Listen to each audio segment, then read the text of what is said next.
Hello बच्चों, क्या हाल चाल, कैसे हो। आज का हमारा टॉपिक है प्रिज्म फार्मूला। ये एक ऐसा टॉपिक है जो बहुत इंपॉर्टेंट है। सीबीएसई की बात की जाए तो इसमें डेरिवेशन बहुत इंपॉर्टेंट आता है, आईसीएसई बोर्ड में, हरियाणा बोर्ड में। दूसरा, इसमें कुछ कंडीशंस आती हैं, वो जनरली नीट में, जेईई में पूछ लेते हैं। और बेसिक न्यूमेरिकल्स, ज़्यादा हाई फाई नहीं, कितना हाई फाई, सब इजी हैं, न्यूमेरिकल्स आ जाते हैं। तो आज ये सब बातें हमें पढ़नी है। प्रिज्म होता क्या है, 10th में जस्ट आपने इसका बेसिक आइडिया पढ़ा था, प्रिज्म क्या है। आज इसको डिटेल में पढ़ेंगे ना, प्रिज्म फार्मूला सब कुछ। ठीक है बेटा। सबसे पहली बात आती है प्रिज्म होता क्या है। प्रिज्म एक मीडियम है जो दो फ्लैट सरफेसेस से बाउंड होता है, लेकिन वो दोनों पैरेलल नहीं होते। अगर दोनों सरफेस पैरेलल है तो स्लैब बन जाएगी। देखो, अगर एक मीडियम है, इसका रिफ्रैक्टिव इंडेक्स n है, दो पैरेलल सरफेस से बाउंड है, तो ये स्लैब है, ग्लास स्लैब। लेकिन अगर दो सरफेस एक दूसरे के पैरेलल नहीं है, इंक्लाइंड है, तो ये क्या बन जाएगा, प्रिज्म। समझ रहे हो। जरूरी नहीं है ये ऐसा भी हो सकता है। प्रिज्म किसी भी शेप का हो सकता है, दोनों सरफेस पैरेलल नहीं होने चाहिए, बस मेन बात ये है। जनरली ट्रायंगल की फॉर्म में लेके जाते हैं, लेकिन ऐसा भी पॉसिबल है, सारे प्रिज्म होते हैं। ठीक है, ओके, इतनी बात समझ में आ गई। तो प्रिज्म की बात की जाए तो प्रिज्म क्या है, it is portion of a medium bounded by two flat surfaces inclined to each other। 10th class में, लैब वगैरह में आपने देखा होगा प्रिज्म कैसा होता है। जनरली इस टाइप से फ्रंट फेस होता है ट्रायंगुलर, उसके बाद पीछे से कुछ लेंथ होती है। हम अगर इसको 2D में ड्रॉ करें तो ऐसा कुछ आपको दिखाई देगा, पीछे से लेंथ। इसको बोलते हैं रिफ्रैक्टिंग एज। क्या बोलते हैं इसको, रिफ्रैक्टिंग एज। ठीक है बेटा। और आगे का जो पोर्शन है ये वाला, इसको बोलते हैं प्रिंसिपल सेक्शन। और ये वाला जो एंगल है ए, इसको बोलते हैं एंगल ऑफ प्रिज्म और refracting angle. Angle of prism बोलो या रिफ्रैक्टिंग एंगल बोलो, कोई फर्क नहीं पड़ता। ठीक है, ये रिफ्रैक्टिंग एज और ये फ्लैट सरफेस जहाँ से रिफ्रैक्शन होगा, फ्लैट सरफेस ऑफ प्रिज्म, ये होता है बेस। आई थिंक बात समझ में आ गई होगी। प्रिज्म देखा होगा, आगे से ऐसा, पीछे से लेंथ होती है। Clear, okay. तो एंगल ऑफ प्रिज्म वगैरह क्या होता है, बेसिक बात समझ में आ गई। मीडियम होता है, refractive index n। Generally outer medium में एयर होती है, लेकिन इसको वाटर वगैरह में रख दिया जाए तो भी कोई दिक्कत नहीं है, क्वेश्चन सोल्व हो जाएगा। ठीक है बेटा। तो बेसिक बातें इसके बारे में हमने पढ़ी, क्या होता है ये 10th में पढ़ा हुआ है ये सारा हमारा। अब रिफ्रैक्शन थ्रू ए प्रिज्म बात करते हैं, एंगल ऑफ डेविएशन वगैरह निकालते हैं, क्या आता है। तो देखो, refraction through a prism, prism के थ्रू रिफ्रैक्शन की बात करते हैं हम लोग। ठीक है, देखो सबसे पहले हमें इसका एक डायग्राम बनाना है। ठीक है ना, रे डायग्राम, क्या बोलते हैं, रे डायग्राम। सबसे पहले रे डायग्राम को अच्छे से समझना है। अगर डायग्राम समझ में आ गया तो मेरे ख्याल से कोई दिक्कत नहीं आने वाली, आप सब कुछ कर लेंगे। रिफ्रैक्शन आपको आता है। देखो, हम इसका प्रिंसिपल सेक्शन लेके चलते हैं।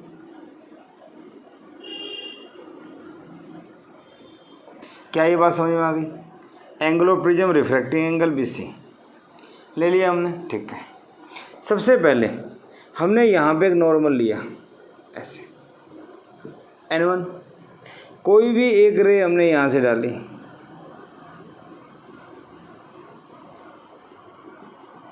Incident ray, angle of incidence I। अब ये रे कैसे जाएगी, ऐसे। लेकिन प्रिज्म में रेयर से डेंस, रिफ्रैक्टिव इंडेक्स n, यहाँ पे एयर है, तो टूवर्ड्स द नॉर्मल मुड़ेगी O पॉइंट। तो ये किधर मुड़ जाएगी, ऐसे। ज़्यादा हो गया, थोड़ा कम कर लो। मुड़ गए इस टाइप से। ये जो लाइन है ये इसके पैरेलल नहीं है, अगर आपको लग रहा है थोड़ी सी बेंड कर लेते हैं इसको, ठीक है, हो गया। अब ये डेंसर से रेयर में जा रही है तो इसके लिए एक नॉर्मल लो डाल दो N2। अब ये लाइट जो जा रही है वो कहाँ जा रही है, डेंसर से rare, away from normal.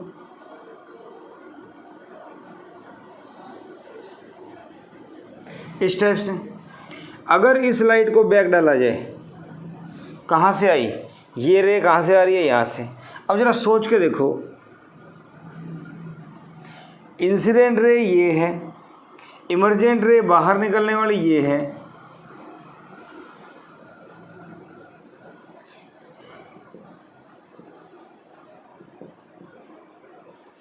Incident ray सीधी जा रही थी, अगर प्रिज्म नहीं हो तो सीधी जाती, अगर प्रिज्म है तो फाइनल ये आई बाहर निकल गई इमर्जेंट रे।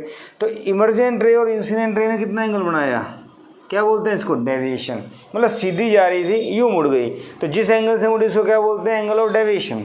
इमर्जेंट रे को क्या नाम देते हैं, ई। ओके, ये आई एंगल ऑफ इंसिडेंस, तो ये रिफ्रैक्शन का एंगल मान लो R1। यहाँ पे अगर ये रे ऐसे आएगी तो इसको रिफ्रैक्शन का एंगल क्या मान लें, R2। ये एंगल ओ, क्या ये सारी बातें समझ में आ गई।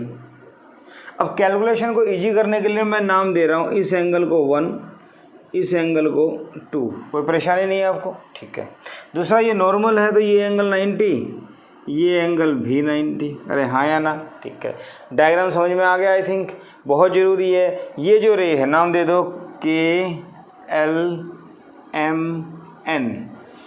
ML जो लाइन है वो BC के पैरेलल नहीं है, ML not parallel to BC, parallel only in case of minimum deviation. आगे पढ़ेंगे अभी, मिनिमम जो डेविएशन होता है उस केस में पैरेलल होगा, अदरवाइज नहीं होगा, ठीक है भाई। इतनी बात समझ में आ गई, स्टार्ट करते हैं। फ्रॉम रे डायग्राम, रे डायग्राम देखो भाई ध्यान से, ये लाइन सीधी, ये लाइन सीधी, अपोजिट एंगल हो गए, ठीक है। तो I equal to 1 plus R1, I equal to angle 1 plus R1, opposite angles, opposite angle है तो एंगल 1 निकालो, I माइनस R1, इक्वेशन 1, ठीक है। इस टाइप से E equal to 2 plus R2, opposite angle, same line, अरे अपोजिट एंगल पता है ना, ये E, ये I प्लस R2, ठीक है ना। तो E equal to 2 plus R2, तो angle 2 equal to E minus R2, ये भी अपोजिट एंगल्स, ओके। नंबर 2, इतनी बात समझ में आ गई, ठीक है। 1 और 2 निकाल लिया मैंने, क्या करूँ इसका, देखो ये जो ट्रायंगल दिखाई दे रही है, इस ट्रायंगल में नाम दे दें LMOP, LPE, in triangle LPM।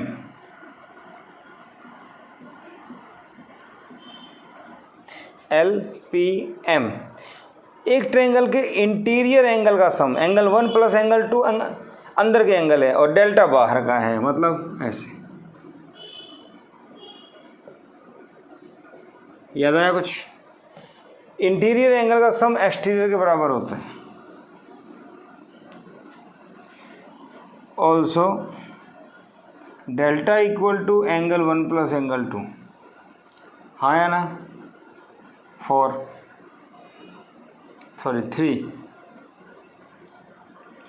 Put values of angle 1 and angle 2 in third में पुट करेंगे तो डेल्टा आएगा angle 1 I minus R1 plus E minus R2, तो डेल्टा आ गया I plus E minus R1 minus R2, अरे हाँ या ना, डेल्टा आ गया I plus E minus R1 minus R2, equation number 4। यहाँ तक कोई परेशानी नहीं है, ठीक है भाई।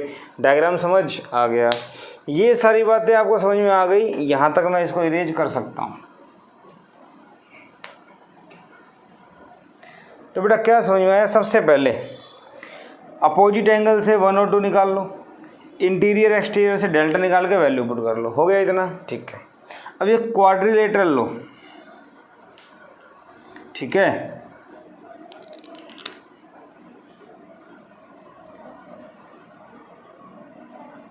इन क्वाड्रिलेटरल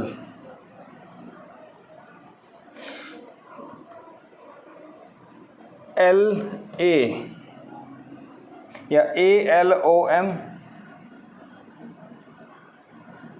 यहाँ देखो ये एंगल 90, ये भी एंगल 90, तो A प्लस हो। क्वाड्रिलेटरल के 4 एंगल का सम 360 होता है, ये दोनों 90 90 180 हो गया, तो ये दोनों भी क्या होगा 180। तो इक्वेशन नंबर 5, ठीक है, इतनी बात समझ में आ गई। ट्रायंगल LOM, इस ट्रायंगल में देखें R1 प्लस R2 प्लस हो, अरे एक ट्रायंगल के 3 एंगल्स का सम कितना होता है 180। आई बात समझ में।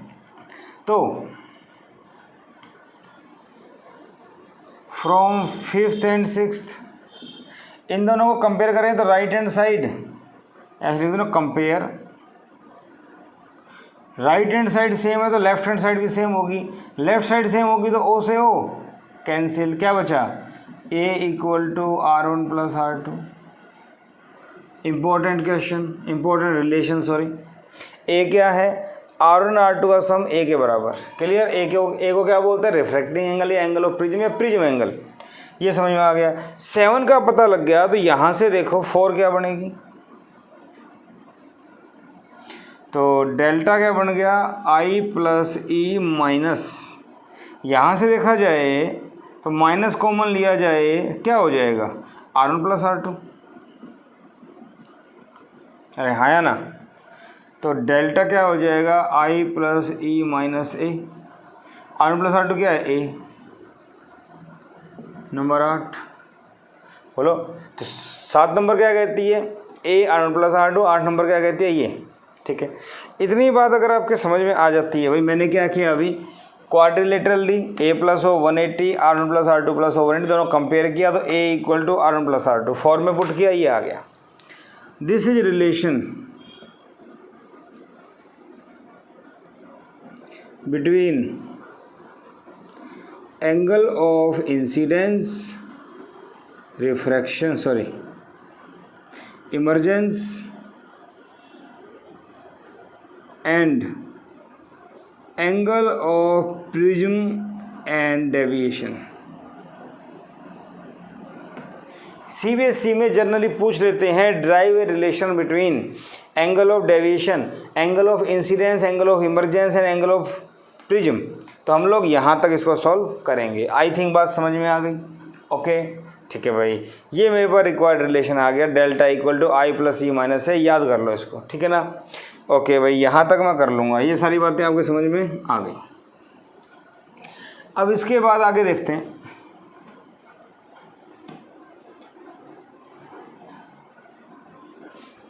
इसके बाद देखो इक्वेशन नंबर 8 तक आ गया मेरे पास।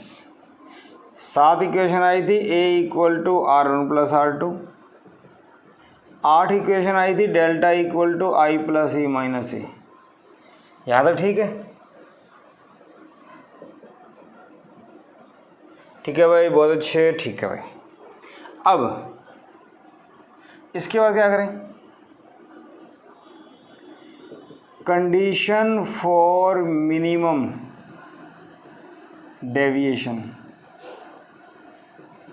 कंडीशंस निकालने में कुछ मिनिमम की मैक्सिमम की अलग अलग, मिनिमम डेविएशन की कंडीशन निकालनी है। क्या करें, देखो एक सिंपल मेथड से करते हैं इसको, हम एक ग्राफ प्लॉट करते हैं यहाँ पे, ठीक है, एंगल ऑफ डेविएशन और एंगल ऑफ इंसिडेंस में। ये जनरली जो ग्राफ आता है वो इस टाइप से आता है, ठीक है। यहाँ पे देखो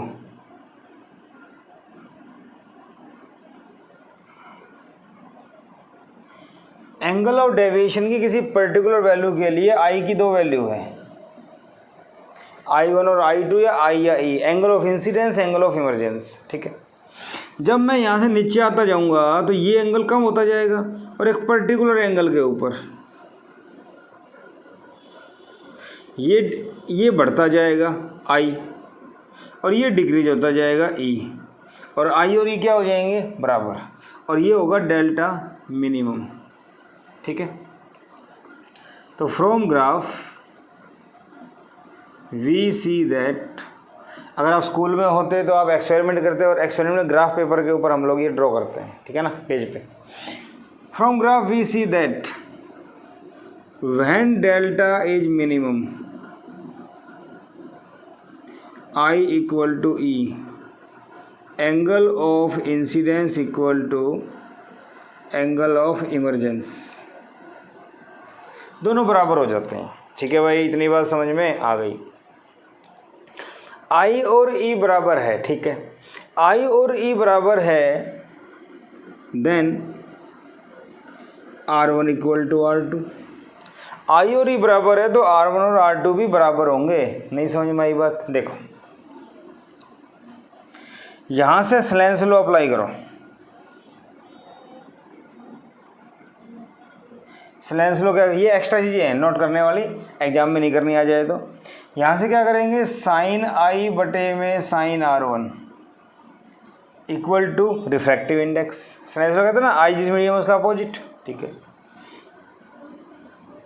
यहाँ से देखा जाए तो साइन ई बटे में साइन R2 रिफ्रैक्टिव इंडेक्स, यहाँ से साइन ई बटे साइन R2 रिफ्रैक्टिव इंडेक्स। ठीक है, दोनों की राइट हैंड साइड क्या है, सेम, तो लेफ्ट हैंड साइड क्या कहती है, साइन आई बटे में साइन R1 साइन ई बटे में साइन R2। आई और ई बराबर है, आई ई बराबर, तो ये कैंसिल, यहाँ से क्या आ गया, sine R1 sine R2, sine से sine cancel, R1 equal to R2, तो क्या R1 R2 आ जाएगा। एक्स्ट्रा बातें हैं नोट करने वाली, ठीक है, कोई ख़ास बात नहीं है। कैसे किया मैंने, स्लेंस लॉ अप्लाई कर दिया। जब न्यूमेरिकल्स आएंगे स्लेंस लॉ लगाना आना चाहिए दोनों फेस पे, बताऊंगा अभी कंडीशंस। ठीक है भाई, ये बात समझ में आ गई। स्लेंस लॉ अप्लाई करो, रिफ्रैक्टिव इंडेक्स से कंपेयर करो, आई और ई बराबर। अब हम डायरेक्ट लिख सकते हैं, क्या कर सकते हैं बेटा, डायरेक्ट।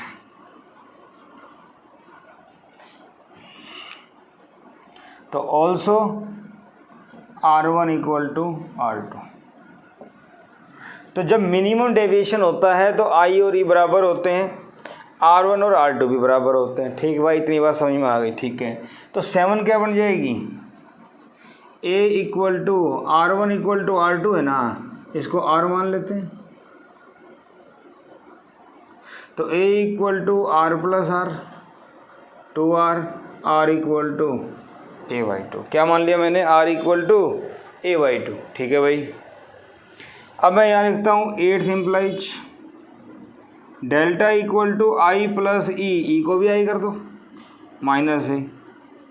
अब ये डेल्टा आई और ई बराबर कर दिया तो मिनिमम कर दूँ, तो delta minimum equal to 2i minus A. ठीक है, यहाँ से आर निकाल लिया, यहाँ से इधर ले आओ, delta M plus A equal to क्या है, 2i, आई लेके आऊँगा तो क्या आ गया, 2। क्या मेरी बात समझ में आई भाई? मैंने क्या किया, इस इक्वेशन में R और R2 दोनों को R मान लिया मिनिमम डेविएशन के लिए, R आ गया A/2, यहाँ पे E को भी I कर दिया, डेल्टा मिनिमम हो गया, I निकाल लिया। मैंने I और R क्यों निकाला, क्योंकि मैं मिनिमम डेविएशन के लिए एक फॉर्मूला ड्राइव करना चाहता हूँ। क्या करना चाहता हूँ, फॉर्मूला ड्राइव। देखो now Snell's law, Snell's law क्या कहता है, साइन आई बटे में sine R equal to, general formula लिखा मैंने, आई और आर, क्योंकि आर और R2 बराबर हो गए आर, तो साइन आई, आई का क्या फॉर्मूला आया, delta M plus A/2, are का क्या आया, sine A/2 equal to N, N denser, अगर आउटर एयर है तो, अगर आउटर एयर नहीं है तो एन डेंसर बटे में surrounding. This is prism formula, क्या बोलते हैं इसको, prism formula for minimum deviation, minimum deviation के लिए क्या बोलते हैं इसको, प्रिज्म फार्मूला। ठीक है भाई। अच्छा एक बात और, फॉर मिनिमम डेविएशन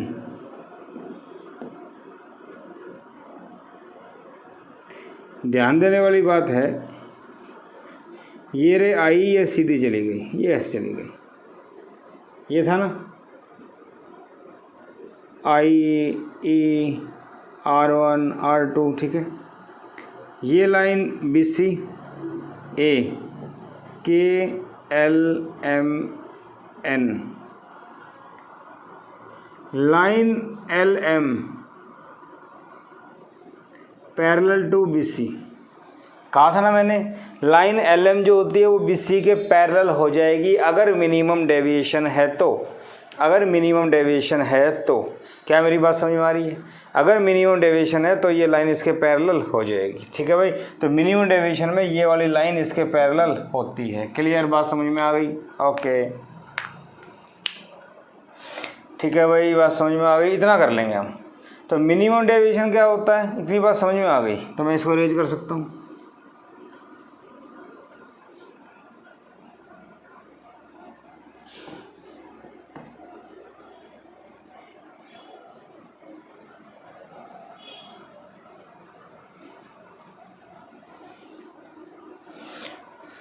सपोज करो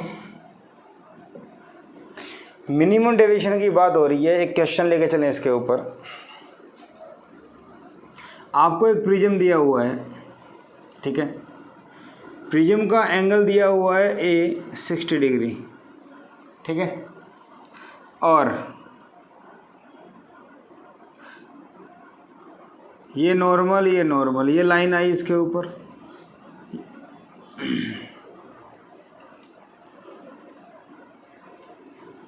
ये ऐसे गई,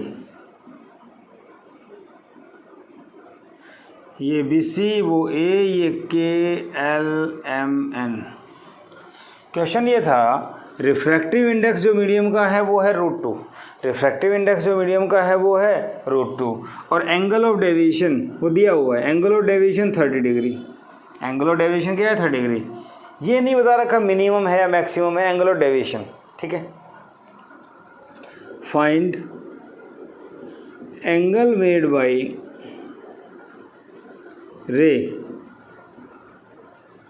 inside prism with base of prism. मतलब प्रिज्म का जो बेस है BC, इसके साथ ये जो अंदर लाइन है इसने कितना एंगल बनाया ये निकालना चाहते हो। देखो तो हमें नहीं पता ये मिनिमम डेविएशन है या नहीं। लेट डेल्टा इज मिनिमम मान लेते हैं, मैं समझाने की कुछ कोशिश कर रहा हूँ आपको। ये वैल्यू एंगल देखते हैं। अब अगर डेल्टा मिनिमम है तो प्रिज्म फार्मूला क्या होता है? N = sin A + delta m/2 sin A/2 होता है ना। तो sin A कितना है? 60। अरे बोलो, A कितना है? 60। डेल्टा कितना है? 30। 60 + 30 90, 90/2 45, ठीक है। sin A/2, A कितना है? 60, तो sin 60/2 sin 30। This is 1/√2, this is 1/2, तो n कितना आ गया? 2/√2 √2। तो अगर मैं डेल्टा को मिनिमम लेके चलता हूँ तो रिफ्रैक्टिव इंडेक्स कितना आता है? √2, और इसका रिफ्रैक्टिव इंडेक्स भी क्या दिया हुआ है? √2। इसका मिनिमम डेविएशन के लिए, इसका मतलब ये हुआ मिनिमम डेविएशन के लिए जो रिफ्रैक्टिव इंडेक्स होना चाहिए वही है। इसका मतलब क्या हुआ? जब मिनिमम डेविएशन होता है तो ये वाली रे इसके पैरेलल होती है और मिनिमम डेविएशन कंडीशन है। इसका मतलब LM ray is parallel to base, so angle made is 0। अगर पैरेलल है तो एंगल क्या बन जाएगा? 0। लिटिल बिट ट्रिकी क्वेश्चन है, बच्चे कंफ्यूज होते हैं क्या करें। तो मान लो मिनिमम है, रिफ्रैक्टिव इंडेक्स निकाल लो। अगर मिनिमम डेविएशन नहीं होगा तो रिफ्रैक्टिव इंडेक्स अलग आएगा, ठीक है ना। इसलिए अगर मैच कर जाए तो मिनिमम डेविएशन है। क्लियर, बात समझ आ गई? अच्छा क्वेश्चन था। Basic basic questions. ठीक है भाई, इतनी बात समझ में आ गई। और देखो एक सवाल, आपको एक प्रिज्म दिया हुआ है इक्विलेटरल, कैसा है? इक्विलेटरल प्रिज्म है। इक्विलेटरल प्रिज्म में तो एंगल क्या होगा? 60। अरे बोलो। ठीक है। डेल्टा मिनिमम क्या दिया हुआ है? 30 डिग्री। डेल्टा मिनिमम क्या दिया हुआ है? 30 डिग्री। और ठीक है। रिफ्रैक्टिव इंडेक्स क्या दिया हुआ है? √3। Find angle of incidence. बात समझ में आ रही है? एंगल ऑफ इंसिडेंस बताओ, मतलब रे आएगी ऐसे जाएगी, हाँ या ना? तो आपको ए दिया हुआ है, डेल्टा मिनिमम दिया हुआ है, ठीक है, एन दिया हुआ है √3, आई बताना है। ठीक, क्या करें हम यहाँ से? क्या करें बताओ, क्या कर सकते हैं?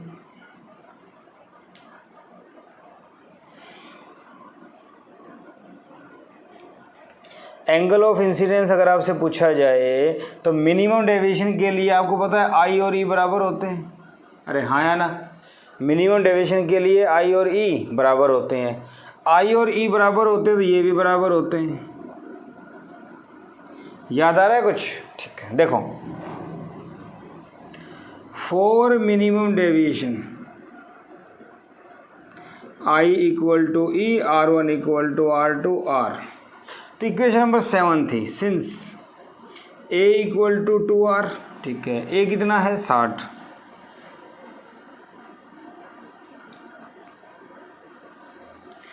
R कितना आ गया? 30। R अगर 30 आ गया तो ये 30 है। स्नेल्स लॉ अप्लाई करो। स्नेल्स लॉ क्या कहता है? साइन आई बटे में साइन R इक्वल टू आई का अपोजिट मीडियम रिफ्रैक्टिव इंडेक्स। ठीक है, साइन आई निकालना है, एन कितना है? √3 साइन R, R कितना है? 30। अरे बोलो, साइन 30 कितना होता है? 1/2। साइन आई √3/2। √3/2 कौन से एंगल पे होता है? साइन 60। तो आई कितना आ गया? 60 डिग्री। मेरी बात समझ में आ रही है नहीं आ रही? ट्रिकी सवाल है, बच्चे कंफ्यूज। फॉर्मूला तो अप्लाई नहीं हो रहा कुछ। फॉर्मूला अप्लाई जरूरी नहीं है कि हो, आपको बेसिक पता है कि मिनिमम डेविएशन में आई और ई बराबर होते हैं, R1 R2 बराबर होते हैं, तो हमने बराबर ही कंडीशन यूज की। क्यों?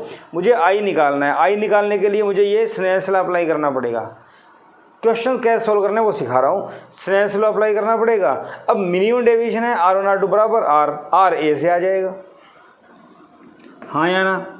रिफ्रैक्टिव एंगल पता लग गया। बोलो भाई, बात समझ में आ गई? ठीक है ना? कर सकते हैं इस टाइप से हम लोग इसको सॉल्व कर सकते हैं। आई थिंक बात समझ में आ गई। तो मिनिमम डेविएशन क्या होता है? ऐसे होता है। चलो भाई, ये सारी बातें मुझे समझ में आ गई।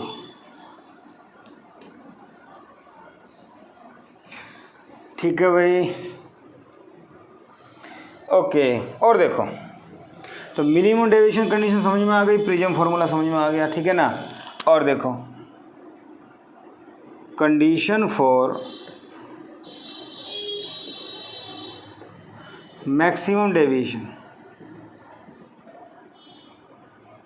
तो वही प्रिज्म है, दो नॉर्मल हैं, डेल्टा डेविएशन है is maximum when either i और e is 90 degree. Deviation maximum होगा जब आई या ई में से कोई भी एक एंगल क्या हो जाए? 90 डिग्री। आई और ई में से कोई भी एक एंगल क्या हो जाए भाई? 90 डिग्री। तो देखो,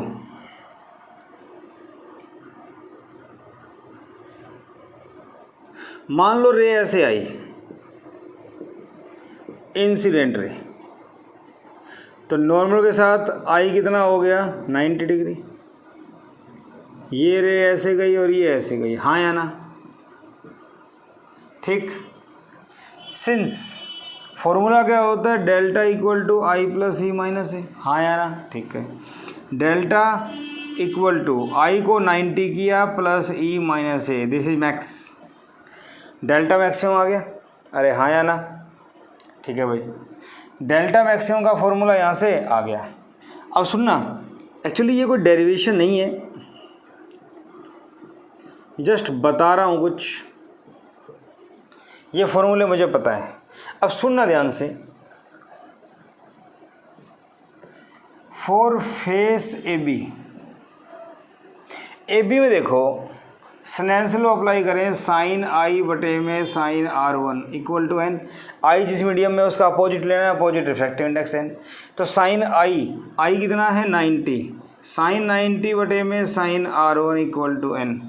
साइन 90 क्या होता है 1, उल्टा कर दो, sign R1 sign 91 equal to 1/n, हो गया। Compare sine C equal to 1/n, critical angle का फॉर्मूला पता है मुझे, साइन सी 1/n सेम आ रहा है, इसका मतलब क्या आ गया R1 इक्वल टू सी। तो जब ये एंगल 90 है तो ये किसके बराबर होगा, क्रिटिकल के बराबर, ठीक है, ओके।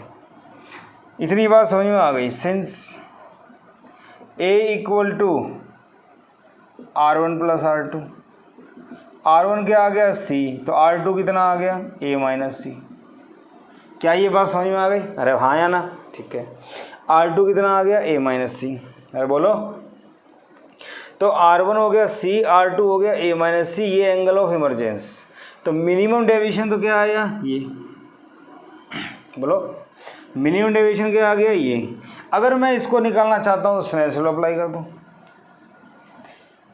आप ये सोच रहे हैं कि मैं कर क्या रहा हूँ, कुछ नहीं है, जस्ट कंसेप्ट है, इसको समझो, रटना नहीं है, क्योंकि न्यूमेरिकल जब आएगा जब आपको देखना पड़ेगा क्या लगाऊँ, यहाँ स्नेल्स लॉ लगाओ, यहाँ लगाओ, प्रिज्म फार्मूला यूज करो, 3-4 चीज़ें हैं बस, वो हम करेंगे। तो यहाँ से R1 C के बराबर आ गया, R2 हो गया A minus C। Now Snell's law apply करें, साइन E बटे में sign R2 equal to n, यहाँ से इधर, तो E का अपोजिट n, साइन E चाहिए n साइन R2, R2 क्या है A माइनस C, अरे हाँ या ना, ठीक है। तो यहाँ से अगर मैं E निकालना चाहूँ तो E क्या आ जाएगा, वैसे E यहाँ से आ जाएगा delta mx plus A minus 90, चलो E क्या आ जाएगा, sine inverse n sine A minus C। आप सोच रहे हैं क्या इसको याद करना, कुछ याद नहीं करना, जस्ट समझाने के लिए बताया है। 2 चीज़ याद करनी है, जब मैक्सिमम डेविएशन होगा या तो ये 90 होगा या फिर ये 90 होगा। अगर ये कर दिया तो ये E निकाल लो, अगर ये कर दिया तो I निकाल लो, एक ही बात है, न्यूमेरिकल बन सकते हैं इसके ऊपर, ठीक है ना। ठीक है भाई, इतनी बात समझ में आ गई, याद कुछ नहीं करना, बस ये ध्यान रखना है, ठीक, ओके। क्वेश्चन करेंगे इसके ऊपर।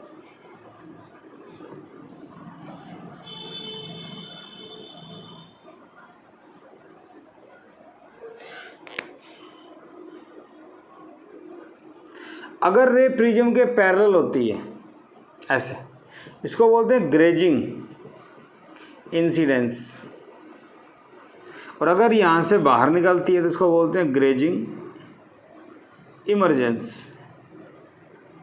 यहाँ पे E90 हो जाता है, यहाँ पे I90 हो जाता है। बात समझ में आ रही है ना, समझाने के लिए बताया है, ठीक है। अब क्वेश्चन कैसे बनता है वो देखो। मान लो आपके पास एक प्रिज्म दिया हुआ है,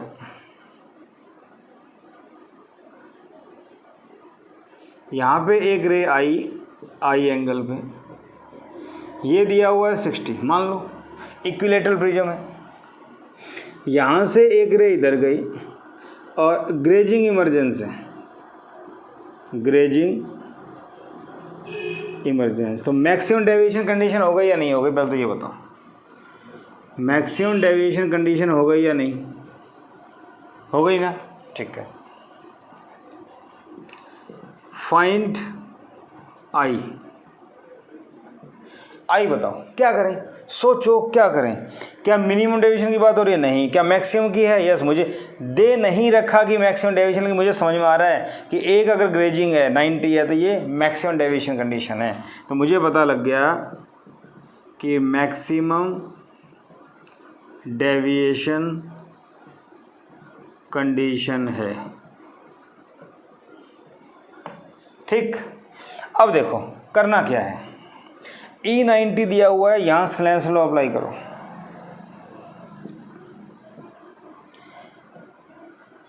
Snell's law at face AC, AC पे लगाऊंगा तो यहाँ पे R2, यहाँ पे R1, तो साइन E बटे में sign R2 equal to N। ठीक है भाई, आपसे I पूछा है तो N क्या मान लें, √2 मान लें, √3 कुछ भी मान सकते हैं। अब देखो साइन E साइन 90, साइन 90 और साइन R2, N कितना है N, साइन 91 उल्टा कर दो, sign R2 equal to 1/n, और 1/n क्या होता है साइन C, इसका मतलब R2 क्रिटिकल एंगल। अब मुझे डायरेक्ट समझ में आ गया कि अगर यहाँ 90 है तो ये क्रिटिकल, अगर यहाँ 90 है तो ये क्रिटिकल। ठीक है, now A equal to R1 plus R2, जब भी एक एंगल क्रिटिकल आ जाए तो फॉर्मूला माइंड में आ जाना चाहिए, A equal to R1 plus R2 होता है, तो A equal to R1 plus C, R1 क्या आ गया A माइनस C, हाँ या ना। ठीक है भाई, बोलो। ठीक है, इतनी बात समझ में आ गई। मुझे निकालना है I, तो R1 पता लग गया, A कितना दे रखा है 60, C नहीं पता कितना है, C निकाल लो। Sine C equal to 1/n, N कितना दे रखा है √2, तो साइन C 1/√2 साइन 45, C कितना आ गया 45। A माइनस C, A कितना है 60, C कितना है 45, R1 कितना आ गया 15 डिग्री। क्या मेरी बात समझ में आ गई, अरे बोलो। ठीक है, R1 कितना आ गया 15 degree. Now Snell's law apply करो, साइन I बटे साइन R1 N, अरे हाँ या ना, N कितना है √2, sine I equal to sine R1 √2, sine I √2, sine R1 कितना है 15 डिग्री। ठीक है, साइन 15 की वैल्यू आपको डायरेक्ट याद होनी चाहिए, √3 माइनस 1 डिवाइड बाई 2 √2, √2 से √2 cancel, sine I equal to √3 minus 1/2, तो I आ गया sine inverse √3 minus 1 divide by 2। याद नहीं है तो कोई बात नहीं, आप इतना करके छोड़ सकते हैं। ठीक है, तो जस्ट मैंने इलस्ट्रेशन दिया है, ये वैल्यू सारी अपनी तरफ से कुछ भी मान ली मैंने, कि यूज कैसे करना है कंसेप्ट को। जहाँ 90 है स्नेल्स लॉ अप्लाई करो, फिर A का फॉर्मूला, दूसरा एंगल आ जाएगा, फिर I निकल जाएगा। समझ में आ गई बात। ठीक है बेटा, प्रैक्टिस आपको करनी है, कोई बड़ी बात नहीं है, कर सकते हैं हम लोग। तो मैक्सिमम डेविएशन कर सकते हैं। इसी टाइप से आपसे कोई कह दे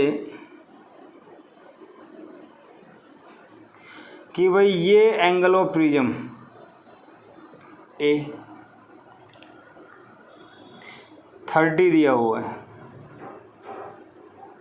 ठीक है,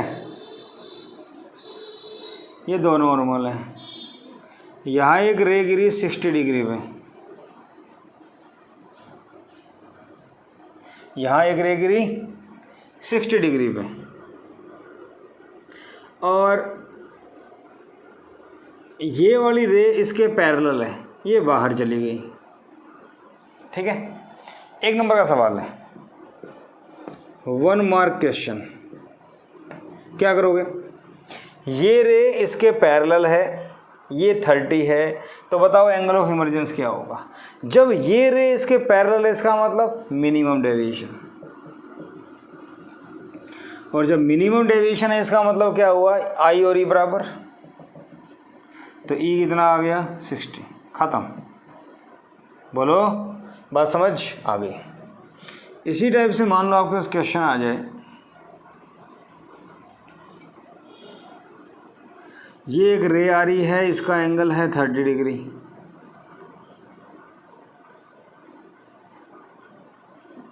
ये एक रे जा रही है, इसका एंगल है 45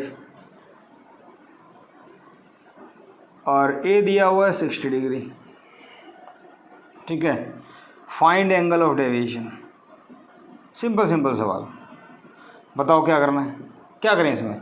ना तो मिनिमम है ना मैक्सिमम है, सब कुछ दे रखा है, क्या करें। तो यहाँ देखो फॉर्मूला होता है delta equal to i plus E minus A, हाँ या ना। तो डेल्टा निकालना है, आई कितना है 30, ई कितना है 45, ए कितना है 60, तो 75 15 डिग्री। मेरे ख्याल से बात समझ में आ गई। ओके, सिंपल सिंपल क्वेश्चन हैं, कर सकते हैं हम लोग।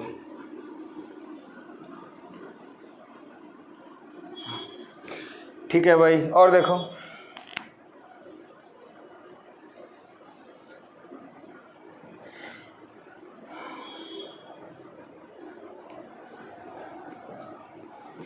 Two angles of incidence for which angle of deviation is same. अब देखो ये मेरे पास इस टाइप से प्रिज्म होता है, ये आई ये ई होता है ना।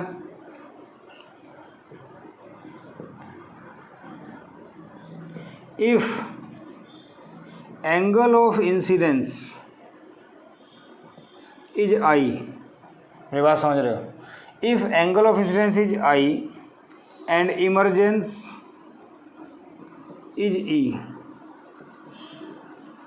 deviation is delta.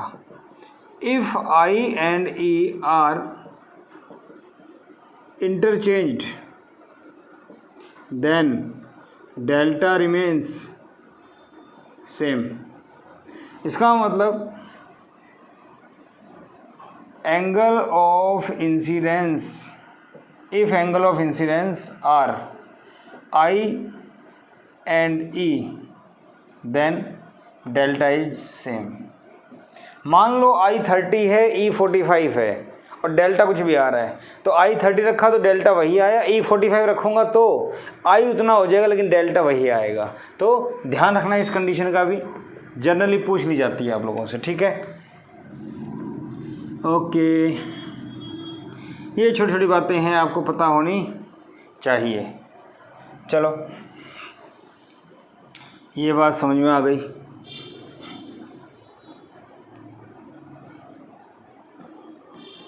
मान लो आपके पास एक क्वेश्चन आ जाए, ये एक प्रिज्म दिया हुआ है, रिफ्रैक्टिव इंडेक्स क्या है n, ये एंगल ऑफ इंसिडेंस है इसका I,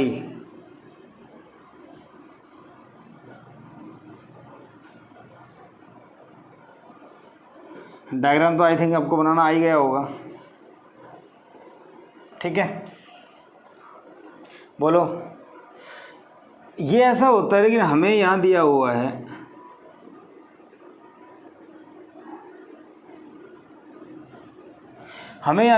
मान लो find value of i angle of incidence such that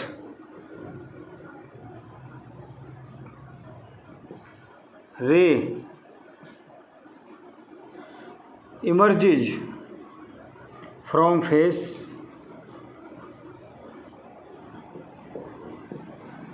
AC। मतलब ये जो रे है ये यहाँ से इमर्ज कर जाती है, बाहर चली जाती है, अंदर नहीं आती, अंदर मतलब TIR नहीं होता इसका।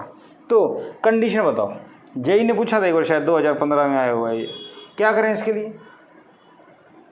जेई ने पूछा था ऑनलाइन में, सिंपल सा सवाल, ऐसे ही क्वेश्चन जो मैंने पहले किए वो भी आए हुए हैं जेई में।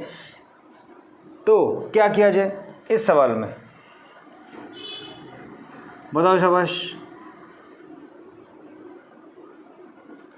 क्या कंडीशन लगाएं, क्या करें कि रे अंदर ना जाए बाहर ना जाए। तो बता सकते हैं क्या करें। देखो ये एंगल R1, ये एंगल R2, अरे हाँ या ना, ठीक है। तो देखो मेरे पास एंगल है ए equal to R1 plus R2। बात समझ में आ रही है? ठीक है। यहाँ से हम देखें कि ये रे यहाँ से अंदर ना आए, तो इसका मतलब क्या हुआ, ए R1 प्लस R2 है तो R2 क्या होगा, A माइनस R1। R2 क्या होगा, A minus R1। For no TIR समझ, तो टोटल इंटरनल रिफ्रैक्शन, लाइट अंदर ना आए। अंदर ना आए इसका मतलब ये जो एंगल है R2 must be less than critical angle. अगर एंगल ऑफ इंसिडेंस क्रिटिकल से ज़्यादा है तो रे का TIR होता है, अंदर आ जाती है, लेकिन अगर एंगल ऑफ इंसिडेंस उससे कम है तो बाहर चली जाती है। तो R2 क्या है, A माइनस R1। क्या मेरी बात समझ में आ रही है? ठीक है। दोनों साइड साइन लगा दो, sine A minus R1 sine C। Sine A minus R1 less than sine C क्या होता है, रिफ्रैक्टिव इंडेक्स 1/n। अरे हाँ या ना? ठीक है। इसके बाद यहाँ से हमें क्या करना है, R1 निकालो, 1 मान लो। स्नेल्स लॉ अप्लाई करो यहाँ पे।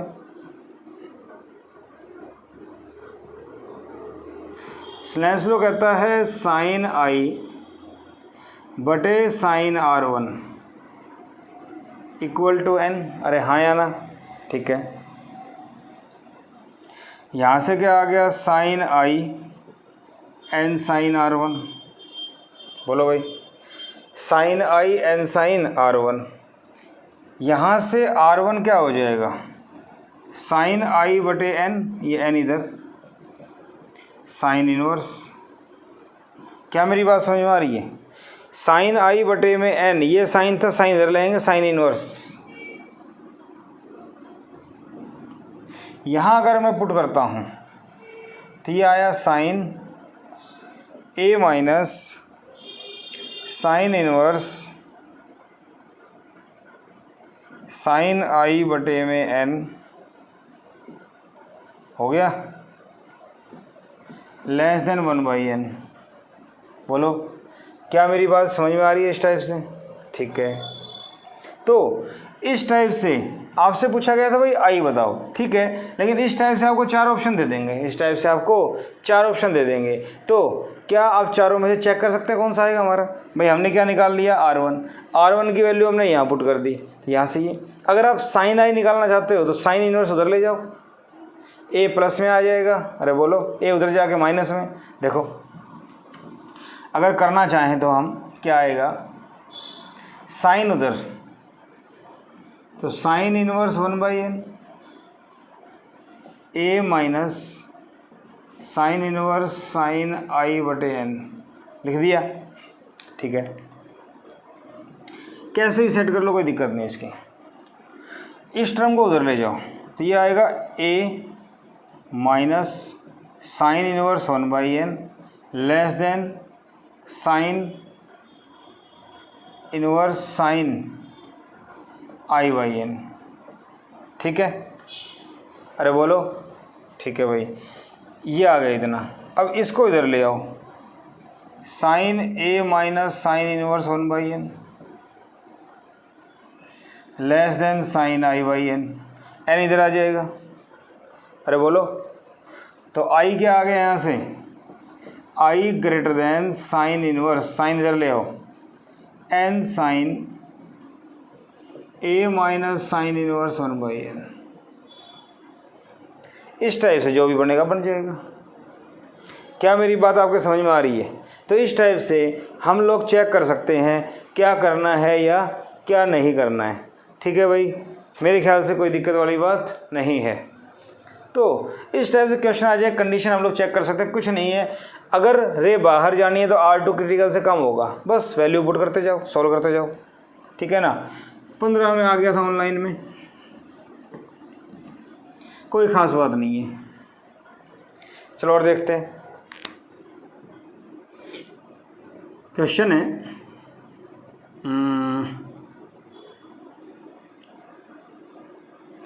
हमारे पास एक राइट एंगल प्रिज्म है,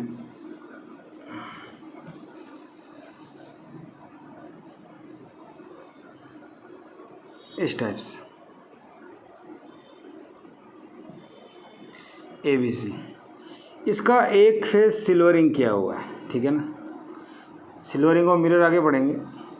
फिलहाल इसको ओपेक किया हुआ है, तो मिरर बन गया ये एंगल दिया हुआ है 30, ठीक है। यहाँ ये नॉर्मल है। क्वेश्चन है find angle of incidence such that रे रिफ्लेक्ट बैक फ्रॉम मिरर, रे मिरर से टकरा के वापस आ जाए। इसका मतलब क्या हुआ,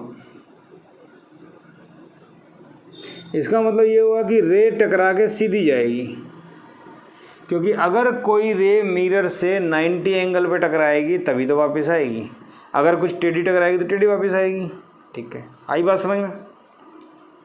इसका मतलब ये इसके पैरेलल हो जाएगी। अब एक बात बताओ,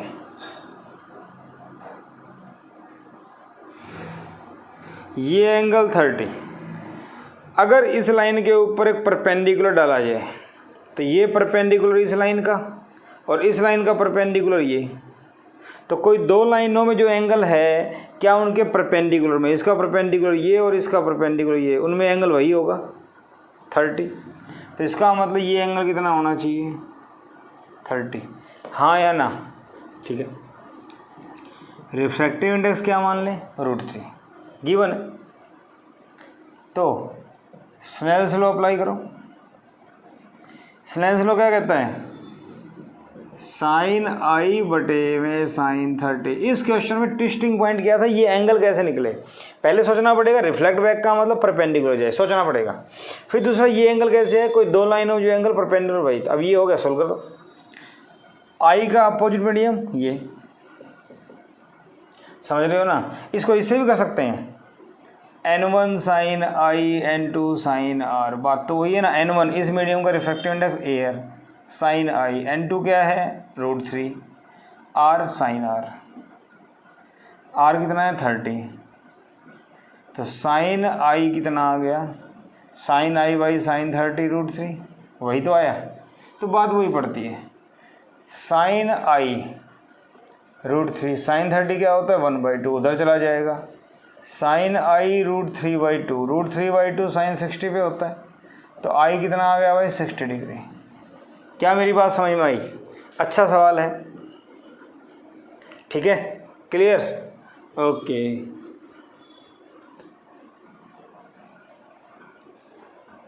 और देखिए, सपोज करो मेरे पास एक टब है, लिक्विड भरा हुआ है,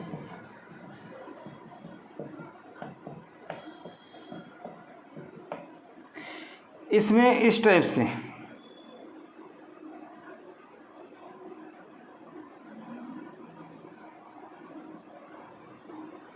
एक ट्रायंगल दी हुई है आपको,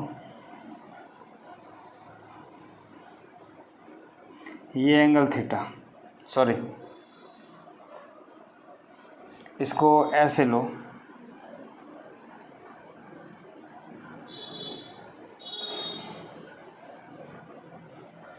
ऐसे दी हुई है ये, ठीक है, ABC, ये एंगल दिया हुआ है थीटा, ये प्रिज्म है, ठीक। रे इंसिडेंट नॉर्मली गिवन है, रे इंसिडेंट आप लिख सकते हैं, ray incident normally on the face AC of the prism in such A way that it totally reflect, लिख सकते हैं आप, it totally reflect towards face AB, totally reflect for towards face AB। बात समझ में आ रही है? देन फाइंड थीटा, थीटा बताओ कितना आएगा। क्या करें, जब ये दिया हुआ है कि ये टोटली रिफ्लेक्ट होगी तो क्या होगा, देखो प्रिज्म है ना, ये तो अंदर तो कुछ होगा नहीं, ये इसका नॉर्मल। अब सुनना ध्यान से, इस लाइन का परपेंडिकुलर ये, इस लाइन का ये, इसका मतलब इस लाइन का परपेंडिकुलर और इसका परपेंडिकुलर ये है, तो ये एंगल थीटा होगा। और जब ये टोटली रिफ्लेक्ट होगी तो इधर जाएगी, ये भी एंगल क्या होगा थीटा, हाँ या ना। अब आपको दिया हुआ है कि ये TIR हो रहा है, क्या हो रहा है, TIR, टोटल इंटरनल रिफ्लेक्शन हो रहा है ना। इसका मतलब थीटा जो एंगल है that must be greater than critical angle. Theta जो एंगल है वो क्रिटिकल से ज़्यादा होगा तभी तो, या TIR होगा, ठीक है। दोनों साइड साइन ले लें, sine theta greater than sine C. Sine theta, समझ रहे हो मेरी बात, sine theta greater than sine C. Sine C कितना होता है 1/n, अरे हाँ या ना, ठीक है। अब ये ग्लास है, ग्लास का रिफ्रैक्टिव इंडेक्स 3/2, वाटर का क्या होता है 4/3। तो यहाँ जो n आएगा वो क्या आएगा, n glass respect to water. ये बात समझ में आई। साइन सी क्या होता है 1/n, लेकिन 1/n, n किसका होता है, ग्लास का जो मीडियम है, लेकिन उसके बाहर अगर एयर है तो ये रहेगा, अदरवाइज बाहर का मीडियम। तो glass with respect to water, तो क्या हो गया, sine theta greater than Ng/Nw। Sine theta greater than Nw ऊपर Ng, Nw 4/3, 3/2, 2 ऊपर चला जाएगा 8/9। तो sign theta greater then 8/9, theta greater than sine inverse 8/9। अब आपको ऑप्शन दे देंगे 4। पहला, theta greater than sine inverse 2/3। दूसरा, theta greater than sine inverse 4/9। तीसरा, theta greater than sine inverse 8/9। और चौथा दे देंगे theta greater than sine inverse 9/8। तो ये तो पॉसिबल ही नहीं है ना, 1 से ज़्यादा। ये आपका आंसर है। क्या मेरी बात समझ में आ रही है? तो बेटा इस टाइप से कोई क्वेश्चन आ जाए मेरे ख्याल से आप कर सकते हो। प्रिज्म का कोई भी क्वेश्चन नहीं रुकेगा, क्वेश्चन कुछ भी बन सकता है। क्यों नहीं रुकेगा? क्योंकि आपको सारे फॉर्मूले याद हैं और स्नेल्स लॉ कैसे यूज करना है वो आपको आता है, बस वही यूज करना मेन है। टिपिकल से टिपिकल क्वेश्चन आप कर लोगे इसके अंदर। मेरे ख्याल से बात समझ में आ गई, ठीक है। अब इसके अंदर एक बात और रह गई, वो है थिन प्रिज्म।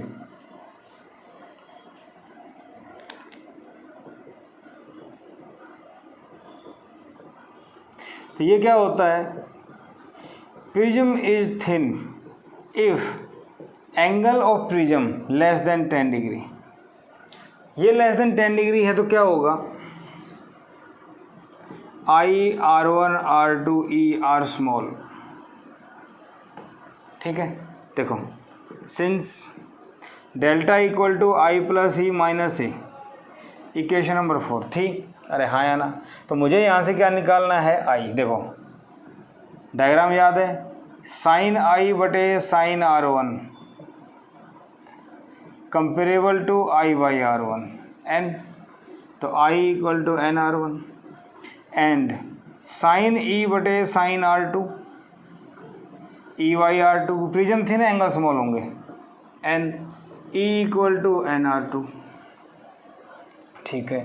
फोर्थ में पुट करो, delta equal to I n R1 n R2 minus A, n common R1 plus R2 minus A, delta equal to n, R1 plus R2 क्या होता है a, तो delta equal to n minus 1 into A. Thin prism के लिए formula है, ठीक है। Thin prism के लिए मेरे पास फॉर्मूला ये होगा, delta equal to n minus 1 into A, refractive index, ठीक है भाई। ये चीज़ ध्यान रखनी है इसके अंदर। अब इसके ऊपर क्वेश्चन कैसे आएंगे, वैसे ही आएंगे जैसे अभी आते थे। मान लो आपके पास क्वेश्चन आ जाए, for a prism of angle 4 degree. अब ये दिया हुआ है, find angle of deviation if refractive index √3। तो ज़्यादा नहीं सोचना भाई I E कहाँ से आएगा, direct formula delta n minus 1 into A. तो n क्या दिया हुआ है आपको, √3 माइनस 1, ए कितना है 4 डिग्री। क्या मेरी बात समझ में आ रही है? ये आपका आंसर आ गया। मल्टीप्लाई कर लो, सॉल्व कर लो इसको, क्लियर है? तो मेरे ख्याल से कोई परेशानी वाली बात नहीं है, ठीक है। एक चीज़ और ध्यान रखना, क्या यहाँ पे जो आपको ए दिया हुआ है 4 डिग्री, जब भी कैलकुलेशन में उसको पुट करते हैं तो एंगल हमेशा या तो √3 माइनस 1 ये डिग्री में है तो डिग्री में ही आ जाएगा ये आंसर, या इसको रेडियन में चेंज करना है तो π/180। समझ रहे हो मेरी बात, कोई दिक्कत नहीं है, ये आंसर आपका डिग्री में आ जाएगा, ठीक है ना। रेडियन पूछा जाए तो π/180, रेडियन में करना हो तो √3 - 1 4 π/180, ये रेडियन में आ जाएगा, है तो एंगल ही। ओके, तो मेरे ख्याल से prism, thin prism, minimum deviation, maximum deviation, हर तरह के क्वेश्चन आप लोग कर सकते हो। आज का लेक्चर उम्मीद है आपको पसंद आया होगा, तो लाइक कीजिए, शेयर कीजिए, सब्सक्राइब कीजिए, और नेक्स्ट लेक्चर के लिए बेल आइकन को जरूर दबाइए ताकि नेक्स्ट लेक्चर का नोटिफिकेशन आपके पास आ जाए। Thank you.